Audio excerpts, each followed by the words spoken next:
오늘 그 주제로 보는 말씀은 이제 우리가 받은 말씀이죠. 한박돌아다. 그래서 수정같이 맑은 유리바다 같은, 정금 같은 유리바다 같은 모든 우리들의 정신과 마음과 성품이 맑고 환해진 우리들의 본 모습, 이제 그것을 보좌다, 또 보좌 안에 아버지 법도다, 이렇게 말씀으로 주셨습니다. 그러면 우리가 이제 지금까지 새수명교회 40년 넘게 오는 과정에서 이제 이러한 모든, 처음에는 애굽에서 광야로, 광야에서 가나안으로 올라서 생명의 나라로 들어가는 것처럼 우리들이 처음 시작할 때는 어쩔 수 없이 육체로 복음을 받아요. 아무리 온전한 복음을 말해도 자기의 육체적인 의식이 언행으로 생각하고 말하고 행하고 아니 비서시 의 장으로 이제 듣고 보고 만지는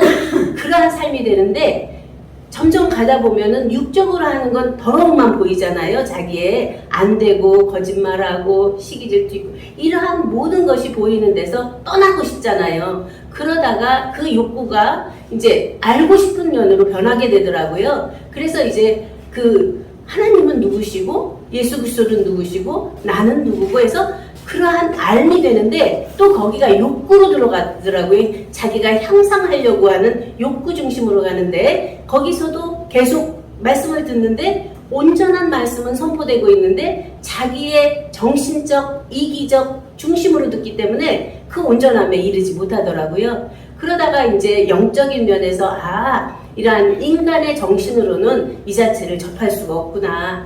거듭난 영으로 하나님의 영과 영이 만날 수 있는 건 우리 안에 인간적 영이 아니라 하나님께서 주신 본래 있던 영으로 거듭나야 그 영과 영이 만나서 알 수 있구나 하는 것을 알면서 이제 그러한 영적인 관계성이 되는데, 영이라고 하는 것을 우리가 굉장히 어렵게 아는 분들도 있어요.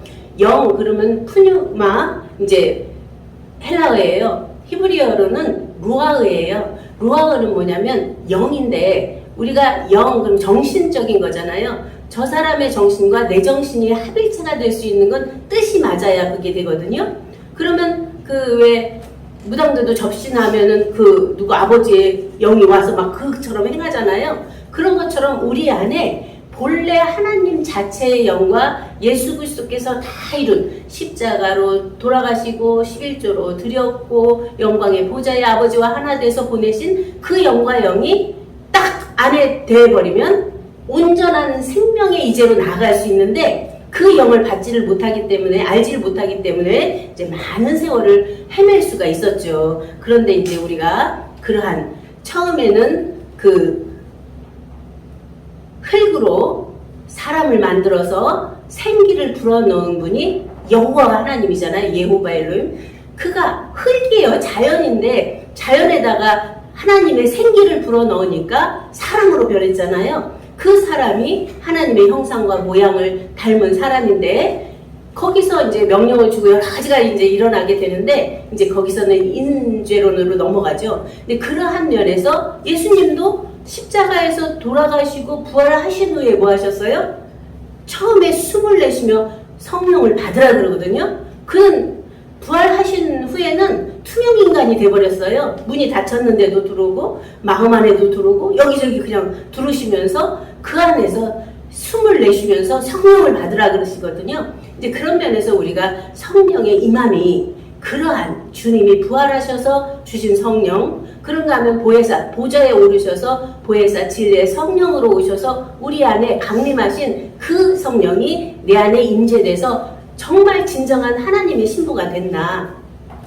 그 씨를 받아들일 수 있는 거룩하고 정결하고 성결한 영의 실체가 됐느냐 하는 면에서 이제 다시 한번 영에 대한 것을 보고요. 그 영은 바탕이고 밭이고 그 안에 자기 땅인데, 그 안에 하나님 자체의 온전한 생명을 받아들이면 온전한 생명을 낳게 되어 있거든요. 그 생명 복음이 오늘날 우리가 말씀으로 내고 있는 이 복음이죠. 그래서 사람은 사람을 낳고 짐승은 짐승을 낳는데 하나님을 낳는다 하는 면에서 하나님의 씨를 받으면 하나님을 낳게 돼 있잖아요. 그 먼저 낳으신 분이 독생하신 하나님 예수 그리스도시고, 오늘날은 우리들 각자가 그 씨를 받아들여서 독생자로 낳는데 그 독생자가 낳긴 낳는데 어린아이다. 어린아이 때는 양육을 받아야죠. 또 청년 때는 스스로 모든 것을 알아가는데 이겨가야 되는 과정도 있죠. 아비가 되어서는 양육하는 과정도 있죠. 그러나 그 모든 것은 사역이고 그 안에 실제적인 면은 태초부터 계신 일을 아는 거죠. 그러면 우리가 이제 많은 부분에서 육체적인 일 때문에 자기를 뺏기고 어떤 정신적인 알아가고 보아가고 하는 것 때문에 자기 자신을 뺏기고 안에서 영의 어떠한 그 안에서 움직이는 것을 부리면서 또 거기서 뺏기고 많은 것들이 자기의 본 자체를 뺏기기 때문에 그것을 가늠하는 여인이라고 그랬거든요. 그래서 그러한 면에서 세상과 접한 것이 가늠하는 여인이다 하는 면에서 맞습니다. 그래서 우리가 이제 정말 온전하고 완전한 복음을 선포했는데 우리가 밑에 것을 모르면 또 그것이 막 뒤죽박죽 되더라고요. 그래서 마지막에 계시록에서 말씀하시는 내용이 뭐죠? 다 말씀으로 인도하시고 나서 더러운 자와 불의한 자와 의로운 자와 거룩한 자는 그대로 행하라는 거예요. 말씀으로 다 선포하고 계시까지 다 열려서 주셨는데 어쩔 수 없이 불의한 자는 불의한 것을 행할 수밖에 없고 더러운 자는 더러운 걸 행할 수밖에 없고 의로운 자는 의로운 것을 행할 수밖에 없고 거룩한 자는 그대로 거룩되게 되기 때문에 모든 진리, 원리, 도리, 법리가 그 자체로 스스로 운행되어지죠. 이제 그런 면에서 우리가 진정한 분별, 우리 각자 안에서 육적인 나와 혼적인 나와 영적인 나와 생적인 나의 분별이 안 되기 때문에 많은 부분에서 혼돈 공허가 있을 수밖에 없었죠. 그래서 마지막에 22장에 보면은 보라, 내가 속히 오리니 내가 줄 상이 내게 있어 각 사람에게 그의 일한 대로 갚아주리라. 나는 알파와 오메가여 처음과 나중이요 시작과 끝이라. 그 두루마기를 빠는 자들은 복이 있으니 이는 저희가 생명나무에 나아가며 문들을 통하여 성에 들어갈 권세를 얻으려 함이라 해서 생명나무가 사람이죠. 생명의 온전한 넉사 볼람 모든 것을 그 안에 넘칠람이 되어 있는 그와 하나 된 안에서 온전한 문들이 마통해서 서로 온전한 서로 사랑이 되어지는 그 안에서 모든 것이 성취되는데 그러기 전에는 어떻게 돼요? 개들, 술객들, 행음자들, 살인자들, 우상숭배자들, 거짓말을 지어내는 자들은 성 밖에 있다는 거예요. 그러면 개들은 뭐예요? 먹었던 것을 토해서 다시 먹는데 요즘에는 개가 사람보다 더 우대를 받아요. 부모님을 잘 안 모셔도 개는 막 엄청 섬기더라고요. 그러니까 개들이라고 표현된 것은 그 시대에 길거리에 다니는 개들을 이제 비유로 쓰신 것이고 탐욕하고 영적으로 악한 자를 표현하고 있답니다. 그런 속에서 이제 술객들은 어떤 사상이나 철학이나 종교에 취해서 그 안에서 자기의 존재의 온전함을 발견하지 못하고 그 안으로 들어가지 못하고 계속 어떤 게 겉들에 취해 있는 것을 술객들이라고 했고 행음자들은 간음자, 창녀, 세상과 벗된 것 간음하는 여인이라 해서 이제 유리방황하는 자들이죠. 그런가 하면은 살인자들은 하나님의 아들을 다시 십자가에 못 박는 자들이 살인자들이잖아요. 또 우상숭배자들은 나 외에 다른 신을 내게 두지 말라 했는데 하나님이 나라고 한 예수 그리스도가 나라고 한 우리들의 근본의 나인 그 나를 놓고 다른 것들을 쫓아다니는 것이죠. 이제 그런 면에서 거짓말을 지어내는 자들 이것이 정말 무섭더라고요. 자기 안에 온전한 자체 성취가 안 되고 거짓을 전하면 그것이 엄청난 거짓인데 자기도 모르고 이제 하게 되는 것이 하나님 앞에서 모세도 두렵다는 것이 이제 그러한 온전하고 완전하고 정말 하나님 자체의 수정같이 맑고 밝고 환한 그 자체빛의 아름다움을 그 안에서 밝혀내지 못하고 계속 혼돈 공허 속에서 거짓말을 지어내고 있다면 성 밖에 있는 자들이라는 거예요. 이제 그런 속에 우리가 우리에게 주신 보좌 앞에 수정과 같은 유리바다라는 표현과 일곱 불, 일곱 눈, 일곱 면류관, 일곱 영 이제 이 자체가 앞뒤에 눈이 가득해진다는 거예요. 우리가 전에는 그냥 단편적으로 이렇게 보였던 것이 앞뒤에 눈이 가득하다는 건 앞뒤 좌우를 다 관통해서 볼 수 있는데 뭘로 볼 수 있어요? 육적인 눈으로 볼 수 있나요? 혼적인 눈으로 볼 수 있나요?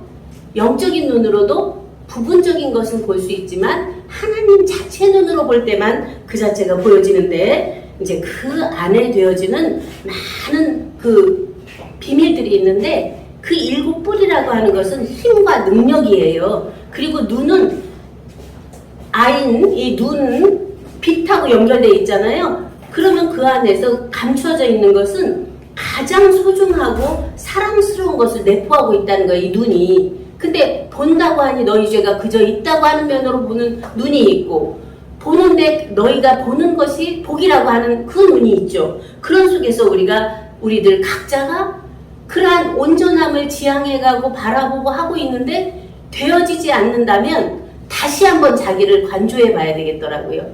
내가 어떠한 말에 중심을 거룩한 곳에 두고 있나, 계속 어떤 지식을 쌓으려고 하나, 아니면 그러한 면에서 자기의 욕구는 그대로 놔두고 계속 그것을 들어서 나하고 상관없는 면으로 가고 있나 하는 면에서 실제로 그 말씀이 나의 영화돼서 육신화되는 내 성품도 변하고 정신도 변하고 마음도 변해서 삶 자체가 변화체가 돼버리는 그러한 삶으로 우리가 되어지고 있느냐 하는 면에서 정말 깊게 우리 자신을 내면을 보아야 되는 면으로 보게 됩니다. 그래서 우리가 이제 많은 부분에서 말씀을 증거한다 하는 면에서도 자기 독백이 되어지면 관계성이 안 되잖아요. 말씀, 연사가 말을 하는데 그 말씀이 사로잡는 힘이 돼서 앉아 계시는 분들에게 생명을 불어넣어서 금방금방 살아날 수 있는 생명의 참빛의 말씀이 나오고 있느냐 하는 면에서 능력, 그 뿔, 힘, 이제 그 자체가 새롭게 봐야 되겠더라고요. 그래서 엘로힘, 하나님, 그러면 힘이고 능력이고 모든 권세고 권능이잖아요. 그런 면에서 우리들의 이 입으로 나오는 말이 쓸데없는 소리를 하고 있나, 아니면 매 순간 살려내는, 어떤 사람이 아픔이 있으면 그가 아픔이 있는 면에서 그것을 초월해서 살아갈 수 있고, 그분이 어떤 어린아이 같으면 청년으로 자랄 수 있고, 청년이면 아비까지 자랄 수 있고, 아비면 태초부터 계시니를 아는 데까지 성장할 수 있도록 우리가 참 복음, 영원한 복음, 생명주체, 성령정체, 영생실체의 영생의 복음을 어느 곳에서든 낼 수 있는, 사람이 없으면 자기가 자기에게 먼저 하면 되죠. 자기가 자기에게 전해서 자기가 그러한 온전한 사람이 되고, 그 말씀을 통해서 함께하는 가족, 자기 안에 가장 가깝게 있는 이들에게 전하고, 또 함께 만나는 이들에게 전할 때 우리는 하나님의 온전하심처럼 너희도 온전하라, 아버지의 온전하심처럼 너희도 온전하라 한 아버지의 복도가 살아서 모든 법이 되어질 때는 그것이 무섭잖아요. 근데 그 법이 무서운 것이 아니라 아버지가 자녀들을 엄청 사랑해서 그 나쁜 곳으로 가지 않도록, 잘못되지 않도록 빨리 성장해서 나처럼, 아버지처럼 온전케 되라고 하는 모든 말씀이잖아요. 이 말씀이 나중에 해도 될까? 이렇게 우선순위가 바뀌어 있다면 그것은 정말 모르고 있는 사람이죠. 그래서 계시록 22장 17절에는 어떻게 표현되고 있어요? 계시록 22장 17절은 성령과 신부가 말씀하시기를 오라 하시는도다. 듣는 자도 오라 할 것이요, 목마른 자도 올 것이요, 또 원하는 자는 값없이 생명수를 받으라 하시더라. 이 원하는 자 만나기 사실은 어려워요. 사람들의 차원이, 짐승 차원이 엄청 많거든요. 탐진치의 그 속에서 벗어나지 못하고 어느 분은 그분들을 고등 침판치라고 표현을 했더라고요. 그래서 육체적인 면에서 먹고 자고 싸고 되는, 자기 누리는 기쁨, 이제 그러한 면으로만 사는 사람들이 있는데 그들은 들을 수가 없어요. 그런가 하면은 혼적인 면에서 정신적 유의를 하는 분들이 많이 있어요. 지식을 많이 역사를 많이 안다든가 정치를 많은 것들에서 오는 분들은 또 관심이 없더라고요. 그런 면에서 또 영적인 면에서 거듭났다고 하는 분들도 영적인 부분적인 초보적 영적인 면에서는 또 그 자체를 들을 수 없고, 그 안에서 진정한 하나님의 보혜사 진리의 성령을 받고 거듭난 자들이 이 말씀을 들으면서 함께할 수 있더라고요. 그러한 면에 분별이 그동안에 없었기 때문에 이제 많은 부분에서 자기 위주로 복음을 선포했다면 이제는 그분들 각자가 있는 상태와 차원과 수준을 그대로 보면서 그들 안에서 새로움을 밝혀내고 새롭게 변화되고 하나님께로 낳는 새 역사를 이룰 수 있는 새 복음이 오늘 2022년 8월 14일 날 이제 수리로 1441 4114에서 그 7777도 28이잖아요. 이 28을 나누면 1441 4114로 이렇게 되어지는데 그러한 나오 깨달으로 발그로 왕생얼로 큰 구멍 5가 우리들 각자가 되어져서 새로운 말씀을 선포해야 하는 그러한 새 날이 되었음을 감사드리면서 여기 계신 한 분 한 분 그러한 축복이 충만해져서 있는 곳곳에서 일어나 빛을 발하는 아름다운 삶이 매 순간 연속되기를 바라면서 말씀을 마치겠습니다. 감사합니다.